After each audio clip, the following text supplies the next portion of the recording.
श्रीदारिद्र्यदहन शिव स्तोत्रम्। विश्वेश्वराय नरकाळवतारणाय कर्णामृताय शशिशेखरधारणाय कर्पूरकान्तिधवलाय जटाधराय दारिद्र्यदुःखदहनाय नमः शिवाय। गौरीप्रियाय रजनीशकलाधराय कालान्तकाय भुजगाधिपकङ्कणाय गङ्गाधराय गजराजविमर्दनाय दारिद्र्यदुःखदहनाय नमः शिवाय। भक्तिप्रियाय भवरोगभयापहाय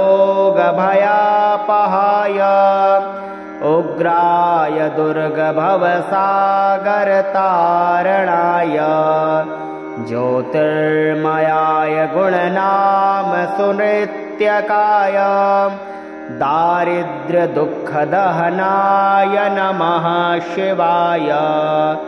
चरमाम्बराय शवभस्मविलेपनाय भालेक्षणाय मणिकुण्डलमण्डिताय मञ्जीरपादयुगलाय जटाधराय दारिद्र्यदुःखदहनाय नमः शिवाय।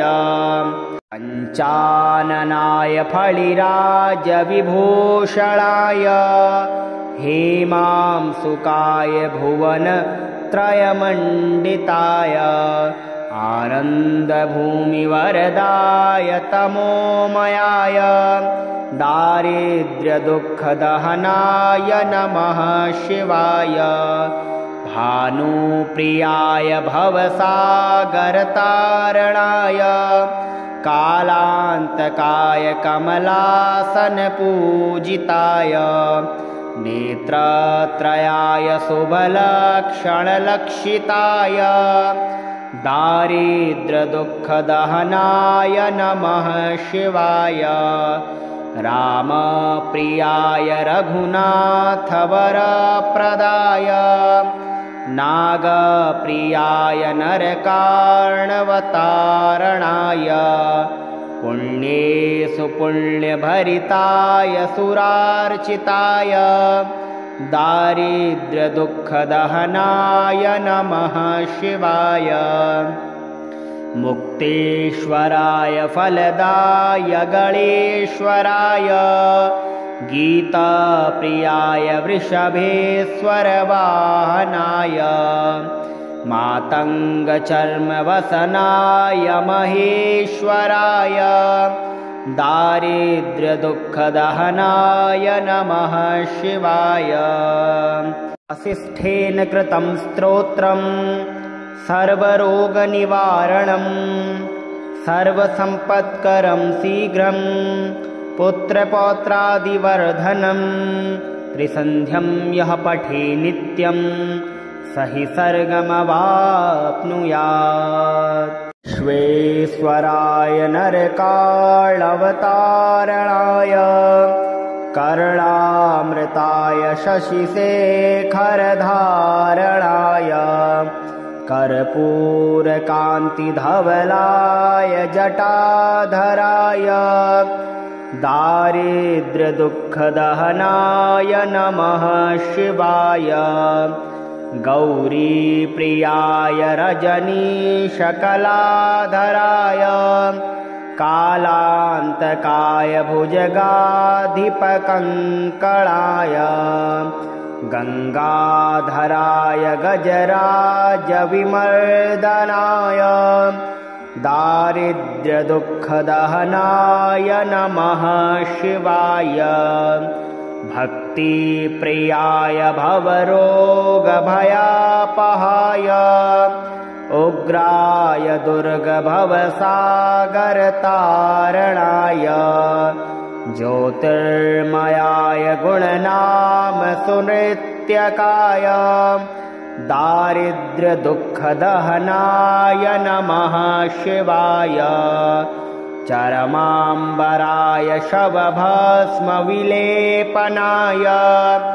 भालेक्षणाय मणिकुण्डलमण्डिताय मञ्जीरपादयुगलाय जटाधराय दारिद्र्यदुःखदहनाय नमः शिवाय पञ्चाननाय फणिराजविभूषणाय हेमांसुकाय भुवनत्रयमण्डिताय आनन्दभूमिवरदाय तमोमयाय दारिद्र्यदुःखदहनाय नमः शिवाय भानुप्रियाय भवसागरतारणाय कालान्तकाय कमलासनपूजिताय नेत्रत्रयाय शुभलक्षणलक्षिताय दारिद्र्यदुःखदहनाय नमः शिवाय रामप्रियाय रघुनाथवरप्रदाय नागप्रियाय नरकार्णवतारणाय पुण्येषु पुण्यभरिताय सुरार्चिताय दारिद्र्यदुःखदहनाय नमः शिवाय मुक्तेश्वराय फलदाय गणेश्वराय गीताप्रियाय वृषभेश्वरवाहनाय मातङ्गचर्मवसनाय महेश्वराय दारिद्र्यदुःखदहनाय नमः शिवाय वसिष्ठेन कृतं स्तोत्रम् सर्वरोगनिवारणं सर्वसम्पत्करं शीघ्रं पुत्रपौत्रादिवर्धनं त्रिसन्ध्यं यः पठे नित्यं स हि सर्गमवाप्नुयात्। विश्वेश्वराय नरकाळवतारणाय कर्णामृताय शशिशेखरधारणाय कर्पूरकान्तिधवलाय जटाधराय दारिद्र्यदुःखदहनाय नमः शिवाय गौरीप्रियाय रजनीशकलाधराय कालान्तकाय भुजगाधिपकङ्कणाय गङ्गाधराय गजराजविमर्दनाय दारिद्र्यदुःखदहनाय नमः शिवाय भक्तिप्रियाय भवरोगभयापहाय उग्राय दुर्गभवसागरतारणाय ज्योतिर्मयाय गुणनामसुनृत्यकाय दारिद्र्यदुःखदहनाय नमः शिवाय चरमाम्बराय शवभस्मविलेपनाय भालेक्षणाय मणिकुण्डलमण्डिताय मञ्जीरपादयुगलाय जटाधराय दारिद्र्यदुःखदहनाय नमः शिवाय पञ्चाननाय फणिराजविभूषणाय हेमांसुकाय भुवनत्रयमण्डिताय आनन्दभूमिवरदाय तमोमयाय दारिद्र्यदुःखदहनाय नमः शिवाय भानुप्रियाय भवसागरतारणाय कालान्तकाय कमलासनपूजिताय नेत्रत्रयाय शुभलक्षणलक्षिताय दारिद्र्यदुःखदहनाय नमः शिवाय रामप्रियाय रघुनाथवरप्रदाय नागप्रियाय नरकार्णवतारणाय पुण्येषु पुण्यभरिताय सुरार्चिताय दारिद्र्यदुःखदहनाय नमः शिवाय। मुक्तेश्वराय फलदाय गणेश्वराय गीताप्रियाय वृषभेश्वरवाहनाय मातङ्गचर्मवसनाय महेश्वराय दारिद्र्यदुःखदहनाय नमः शिवाय। वसिष्ठेन कृतं स्तोत्रम् सर्वरोगनिवारणं सर्वसम्पत्करं शीघ्रं पुत्रपौत्रादिवर्धनं त्रिसन्ध्यं यः पठे नित्यं स हि स्वर्गमवाप्नुयात्। विश्वेश्वराय नरकाळवतारणाय कर्णामृताय शशिशेखरधारणाय कर्पूरकान्तिधवलाय जटाधराय दारिद्र्यदुःखदहनाय नमः शिवाय। गौरीप्रियाय रजनीशकलाधराय कालान्तकाय भुजगाधिपकङ्कणाय गंगाधराय गजराजविमर्दनाय दारिद्र्यदुःखदहनाय नमः शिवाय। भक्तिप्रियाय भवरोगभयापहाय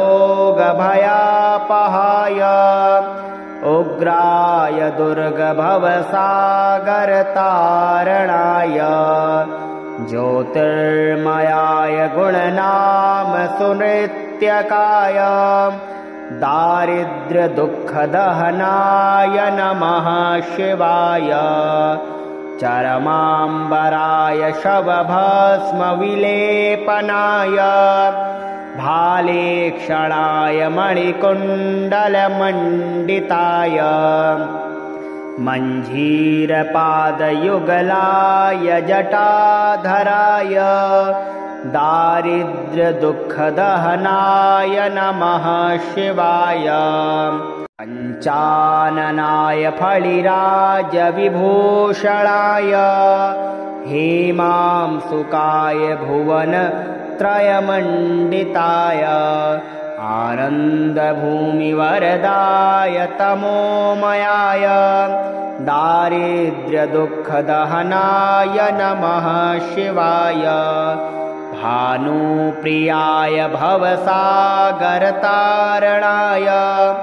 कालान्तकाय कमलासनपूजिताय नेत्रत्रयाय शुभलक्षणलक्षिताय दारिद्र्यदुःखदहनाय नमः शिवाय। रामप्रियाय रघुनाथवरप्रदाय नागप्रियाय नरकार्णवतारणाय पुण्येषु पुण्यभरिताय सुरार्चिताय दारिद्र्यदुःखदहनाय नमः शिवाय। मुक्तेश्वराय फलदाय गणेश्वराय गीताप्रियाय वृषभेश्वरवाहनाय मातङ्गचर्मवसनाय महेश्वराय दारिद्र्यदुःखदहनाय नमः शिवाय। वसिष्ठेन कृतं स्तोत्रम् सर्वरोगनिवारणं सर्वसम्पत्करं शीघ्रं पुत्रपौत्रादिवर्धनं त्रिसन्ध्यं यः पठे नित्यं स हि स्वर्गमवाप्नुयात्। विश्वेश्वराय नरकाळवतारणाय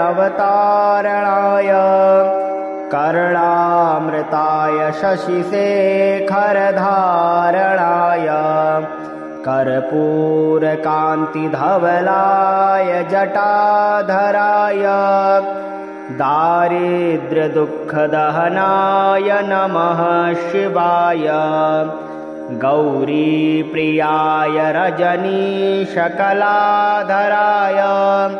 कालान्तकाय भुजगाधिपकङ्कणाय गङ्गाधराय गजराजविमर्दनाय दारिद्र्यदुःखदहनाय नमः शिवाय भक्तिप्रियाय भवरोगभयापहाय उग्राय दुर्गभवसागरतारणाय ज्योतिर्मयाय गुणनामसुनृत्यकाय दारिद्र्यदुःखदहनाय नमः शिवाय चरमाम्बराय शवभस्मविलेपनाय भालेक्षणाय मणिकुण्डलमण्डिताय मञ्जीरपादयुगलाय जटाधराय दारिद्र्यदुःखदहनाय नमः शिवाय पञ्चाननाय फणिराजविभूषणाय हेमांसुकाय भुवनत्रयमण्डिताय आनन्दभूमिवरदाय तमोमयाय दारिद्र्यदुःखदहनाय नमः शिवाय भानुप्रियाय भवसागरतारणाय कालान्तकाय कमलासनपूजिताय नेत्रत्रयाय शुभलक्षणलक्षिताय दारिद्र्यदुःखदहनाय नमः शिवाय रामप्रियाय रघुनाथवरप्रदाय नागप्रियाय नरकार्णवतारणाय पुण्येषु पुण्यभरिताय सुरार्चिताय दारिद्र्यदुःखदहनाय नमः शिवाय मुक्तेश्वराय फलदाय गणेश्वराय गीताप्रियाय वृषभेश्वरवाहनाय मातङ्गचर्मवसनाय महेश्वराय दारिद्र्यदुःखदहनाय नमः शिवाय वसिष्ठेन कृतं स्तोत्रम् सर्वरोगनिवारणं सर्वसम्पत्करं शीघ्रं पुत्रपौत्रादिवर्धनं त्रिसन्ध्यं यः पठे नित्यं स हि सर्गमवाप्नुयात्। विश्वेश्वराय नरकाळवतारणाय कर्णामृताय शशिशेखरधारणाय कर्पूरकान्तिधवलाय जटाधराय दारिद्र्यदुःखदहनाय नमः शिवाय गौरीप्रियाय रजनीशकलाधराय कालान्तकाय भुजगाधिपकङ्कणाय गङ्गाधराय गजराजविमर्दनाय दारिद्र्यदुःखदहनाय नमः शिवाय भक्तिप्रियाय भवरोगभयापहाय उग्राय दुर्गभवसागरतारणाय ज्योतिर्मयाय गुणनामसुनृत्यकाय दारिद्र्यदुःखदहनाय नमः शिवाय चरमाम्बराय शवभस्मविलेपनाय भालेक्षणाय मणिकुण्डलमण्डिताय मञ्जीरपादयुगलाय जटाधराय दारिद्र्यदुःखदहनाय नमः शिवाय पञ्चाननाय फणिराजविभूषणाय हेमांसुकाय भुवनत्रयमण्डिताय आनन्दभूमिवरदाय तमोमयाय दारिद्र्यदुःखदहनाय नमः शिवाय भानुप्रियाय भवसागरतारणाय कालान्तकाय कमलासनपूजिताय नेत्रत्रयाय शुभलक्षणलक्षिताय दारिद्र्यदुःखदहनाय नमः शिवाय रामप्रियाय रघुनाथवरप्रदाय नागप्रियाय नरकार्णवतारणाय पुण्येषु पुण्यभरिताय सुरार्चिताय दारिद्र्यदुःखदहनाय नमः शिवाय मुक्तेश्वराय फलदाय गणेश्वराय गीताप्रियाय वृषभेश्वरवाहनाय मातङ्गचर्मवसनाय महेश्वराय दारिद्र्यदुःखदहनाय नमः शिवाय वसिष्ठेन कृतं स्तोत्रम् सर्वरोगनिवारणं सर्वसम्पत्करं शीघ्रं पुत्रपौत्रादिवर्धनं त्रिसन्ध्यं यः पठे नित्यं स हि स्वर्गमवाप्नुयात् विश्वेश्वराय नरकाळवतारणाय कर्णामृताय शशिशेखरधारणाय कर्पूरकान्तिधवलाय जटाधराय दारिद्र्यदुःखदहनाय नमः शिवाय गौरीप्रियाय रजनीशकलाधराय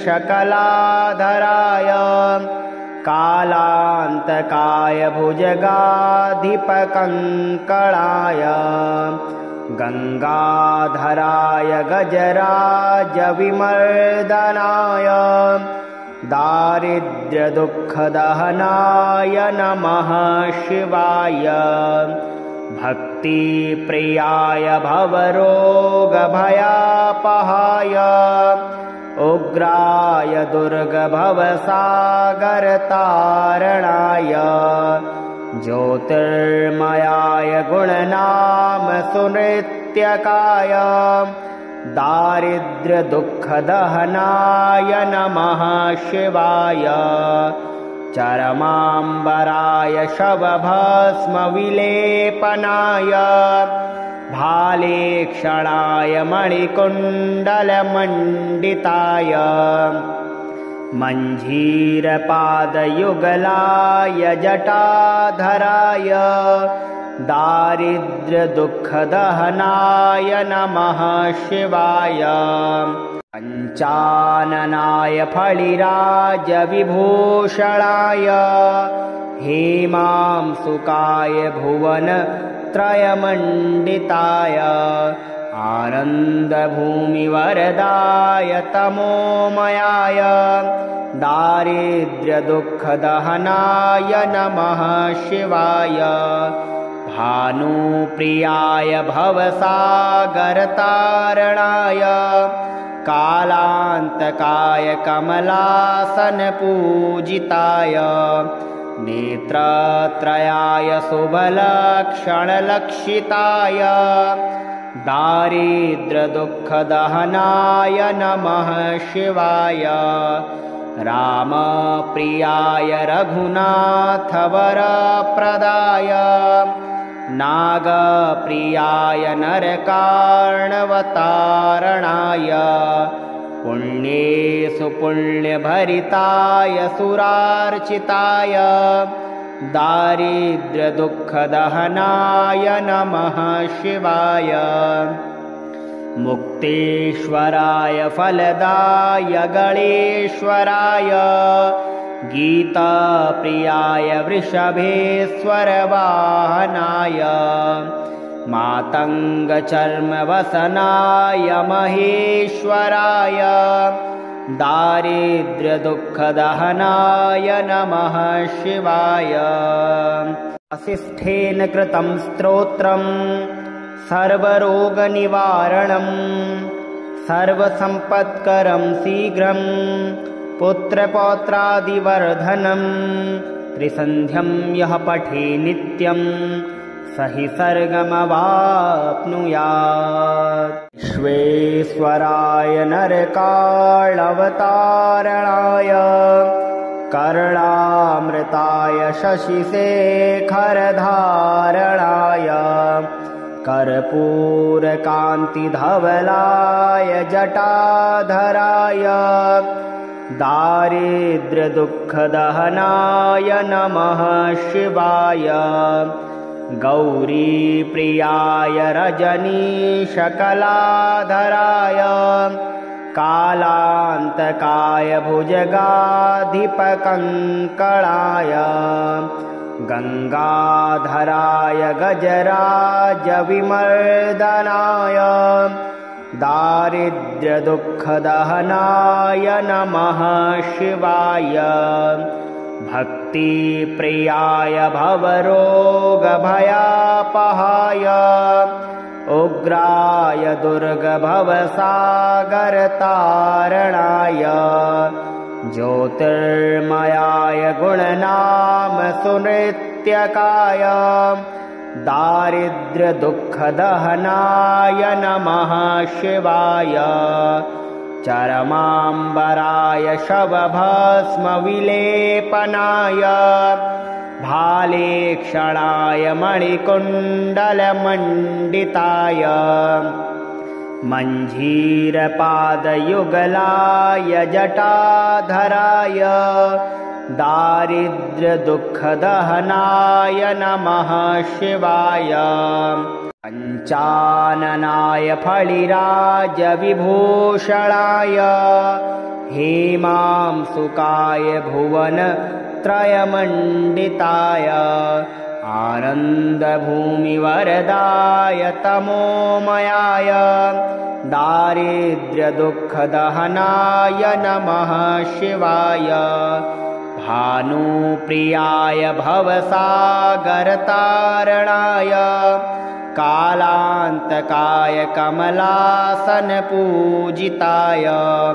नेत्रत्रयाय शुभलक्षणलक्षिताय दारिद्र्यदुःखदहनाय नमः शिवाय।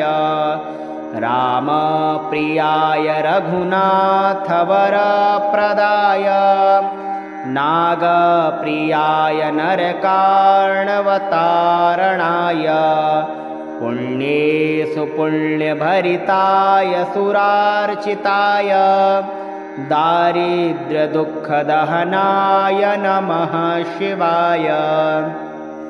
मुक्तेश्वराय फलदाय गणेश्वराय गीताप्रियाय वृषभेश्वरवाहनाय मातङ्गचर्मवसनाय महेश्वराय दारिद्र्यदुःखदहनाय नमः शिवाय। वसिष्ठेन कृतं स्तोत्रम् सर्वरोगनिवारणं सर्वसम्पत्करं शीघ्रं पुत्रपौत्रादिवर्धनं त्रिसन्ध्यं यः पठे नित्यं स हि स्वर्गमवाप्नुयात्। विश्वेश्वराय नरकाळवतारणाय कर्णामृताय शशिशेखरधारणाय कर्पूरकान्तिधवलाय जटाधराय दारिद्र्यदुःखदहनाय नमः शिवाय गौरीप्रियाय रजनीशकलाधराय